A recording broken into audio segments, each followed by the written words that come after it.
सभी को मेरा नमस्कार। आज अपन जो यूनिट पढ़ने जा रहे हैं वो यूनिट जनरली प्रैक्टिकल में बहुत ज़्यादा यूज में आती है।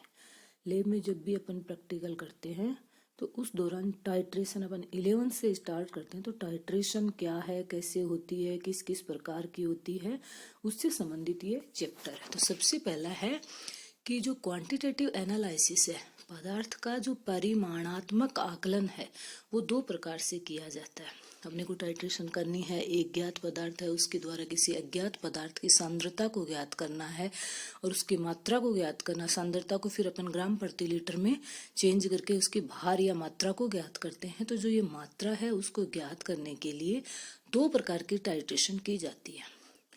पहली है ग्रेविमेट्रिक एनालिसिस और दूसरा है वॉल्यूमेट्रिक एनालिसिस। कि भारात्मक विश्लेषण में मुख्यतः तौलने की प्रक्रिया को आधार लिया जाता है, जबकि आयतनात्मक विश्लेषण के अंतर्गत मुख्यतः विलयन के उन आयतनों का नापा जाता है। यानी भारात्मक में अपन क्या लेते हैं, उसका वेट लेते हैं, और आयतनात्मक में क्या लेते हैं, वॉल्यूम।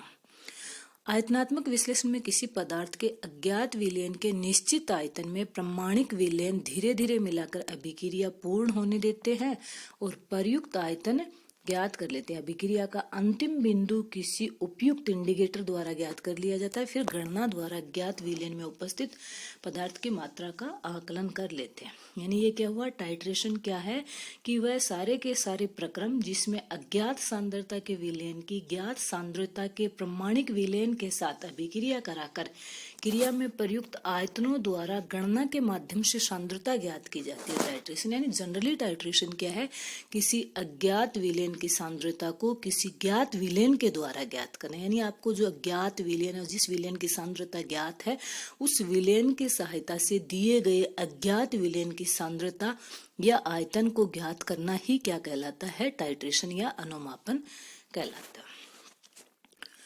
अब ये कि आयतनात्मक जो वॉल्यूमेट्रिक एनालिसिस है वो ग्रेविमेट्रिक एनालिसिस की अपेक्षा निम्न कारणों से अधिक उपयुक्त है। यानी इनमें जो सूटेबल है या सबसे ज्यादा यूज किया जाता है वो कौन सा किया जाता है, वॉल्यूमेट्रिक एनालिसिस। और उसका रीजन क्या है कि एक तो सरलता से हो जाता है, दूसरा ये शीघ्रता से हो जाता है, और तीसरा जो वॉल्यूमेट्रिक एनालिसिस है उसके परिणाम है वो क्या होते हैं, शुद्ध परिणाम होते हैं।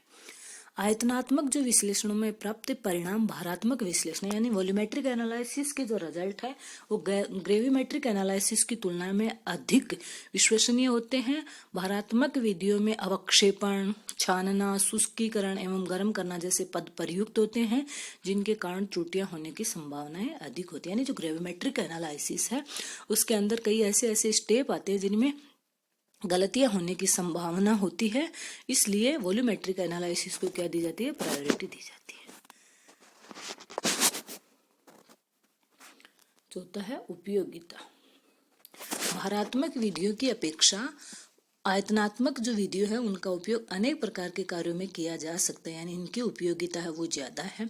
वॉल्यूमेट्रिक एनालिसिस है उनके टाइप है। वॉल्यूमेट्रिक एनालिसिस को जनरली दो प्रकारों में डिवाइड किया गया। पहला है ऑक्सीडेशन रिडक्शन टाइट्रेशन, यानी ऐसी टाइट्रेशन जिसमें अपन एक अनुमापक को एक अनुमाप्य काम में ले रहे हैं, तो उनमें एक का ऑक्सीकरण होता है और दूसरे का क्या होता है, अपचयन होता है, रेडॉक्स अभिक्रिया होती है। तो इस टाइट्रेशन को क्या कहते हैं, ऑक्सीडेशन रिडक्शन टाइट्रेशन। और दूसरा है कॉम्प्लेक्सियोमेट्रिक टाइट्रेशन, यानी जिसमें टाइट्रेशन के दौरान अनुमापक और अनुमाप्य आपस में रिएक्शन करके क्या बना लेते हैं, कोई कॉम्प्लेक्स कंपाउंड बना लेते हैं, तो उसे क्या कहते हैं, कॉम्प्लेक्सियोमेट्रिक टाइट्रेशन। अब है जो टाइट्रेशन है उसमें काम आने वाले सॉल्यूशन, अलग अलग सॉल्यूशन है, non solution, unknown solution, mediator. तो ये जो अलग अलग काम में लेते हैं वो कौन कौन से सॉल्यूशन हैं और कैसे वो बनाए जाते हैं। सबसे पहला है स्टैंडर्ड सॉल्यूशन, प्रामाणिक विलयन।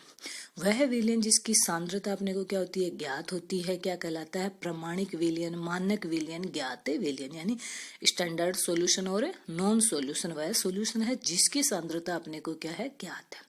अनुमापन की प्रक्रिया में सही मानक विलयन का बनाना अत्यंत ही महत्वपूर्ण है। ये सबसे पहला स्टेप है जिसमें स्टैंडर्ड जो सॉल्यूशन है वो बनाना, सही तरीके से बनाना और शुद्धता के साथ बनाना।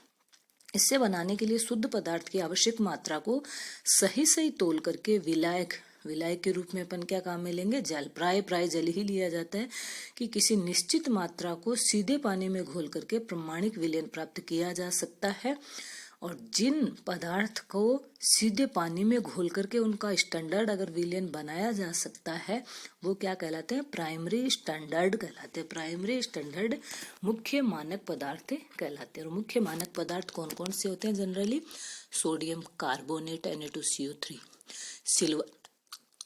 Silver nitrate AgNO3, sodium chloride NaCl, potassium chloride KCl, potassium dichromate K2Cr2OCl, ferrous ammonium sulphate, oxalic अम्ल कॉपर सल्फेट। ये क्या है, प्राइमरी स्टैंडर्ड कंपाउंड है जो मुख्य मानक पदार्थ के रूप में प्रयुक्त किए जाते हैं। जब किसी पदार्थ में मुख्य मानक पदार्थ की विशेषताएं नहीं पाई जाती है, अर्थात ये पदार्थ स्थायी संरचना वाले नहीं होते हैं, ऐसे पदार्थ को क्या कहते हैं, सेकेंडरी स्टैंडर्ड, सेकेंडरी यानी सेकेंडरी मानक पदार्थ इनको कहा जाता है।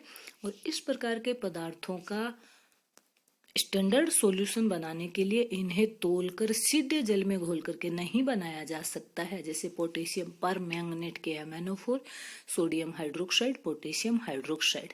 ऐसी स्थिति में ऐसे पदार्थ का विलयन अगर अपने को बनाना है, ऐसा विलयन बनाते हैं जिसकी सांद्रता आवश्यक सांद्रता से क्या होती है, ज्यादा होती है। यानी अपने को एक निश्चित सांद्रता का विलयन बनाना है और जिसके लिए जितनी मात्रा चाहिए उससे थोड़ी मात्रा क्या लेते हैं, अधिक लेते हैं। अब इस विलयन को ठीक सांद्रता ज्ञात करने के लिए इसका अनुमापन किसी प्रमाणिक विलयन के साथ किया जाता है। यानी जो प्राइमरी स्टैंडर्ड वाले मुख्य प्रमाणिक जो पदार्थ हैं उनको तो डायरेक्ट जल में घोल करके बनाया जा सकता है। अपने को जितनी सांद्रता के लिए, जैसे 2m का बनाना है, 4m का बनाना है, 0.2m का बनाना है, तो उसके लिए जितनी मात्रा चाहिए उतनी मात्रा को सीधे जल में घोल करके बना लेते हैं, जल की निश्चित मात्रा में घोल करके। लेकिन जो सेकेंडरी स्टैंडर्ड सॉल्यूशन है उनको डायरेक्ट जल में घोल करके नहीं बना सकते हैं, क्योंकि इनकी जो स्ट्रक्चर है वो स्टेबल नहीं होती है, स्थायी संरचना वाले ये नहीं होते हैं। इसलिए इनको क्या करते हैं, थोड़ी ज्यादा मात्रा में अपने को जितनी क्वांटिटी चाहिए उससे थोड़ा सा अधिक घोल करके विलयन बना लेते हैं।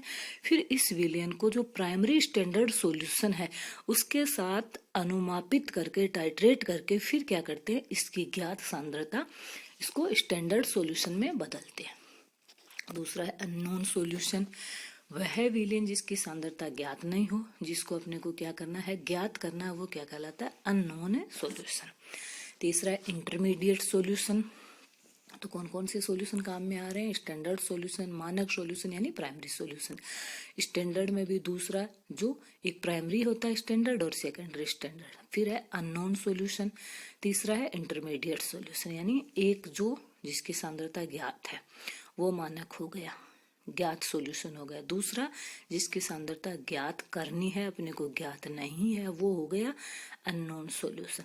तीसरा सॉल्यूशन जो कई बार अपने को बीच में काम में लेना पड़ता है, सबसे पहले इंटरमीडिएट के रूप में, यानी ज्ञात की सहायता से, ज्ञात जो सांद्रता वाला स्टैंडर्ड सॉल्यूशन है उसकी सहायता से सबसे पहले माध्यमिक विलयन की सांद्रता ज्ञात करते हैं और फिर माध्यमिक की सहायता से क्या करते हैं, अज्ञात विलयन की सांद्रता ज्ञात करते हैं। तो पदार्थ जिसका अनुमापन द्वारा आंकलन करना हो किंतु वह दिए गए मानक अथवा अज्ञात विलयन में से एक ही में क्या होता है, विलय हो, या फिर यदि पदार्थ विलय भी हो तो उनमें परस्पर क्रिया नहीं हो, इस स्थिति में अनुमापन के लिए एक ऐसे पदार्थ के विलयन को प्रयुक्त किया जाता है जो मानक तथा अज्ञात विलयन के विलय पदार्थों से मात्रात्मक रूप से क्रिया करता हो। ऐसे विलयन को क्या कहते हैं, माध्यमिक विलयन, इंटरमीडिएट विलयन। अब है विलयन की सांद्रता। तो सांद्रता के बारे में अपन अगले वीडियो में पढ़ेंगे। Thank you.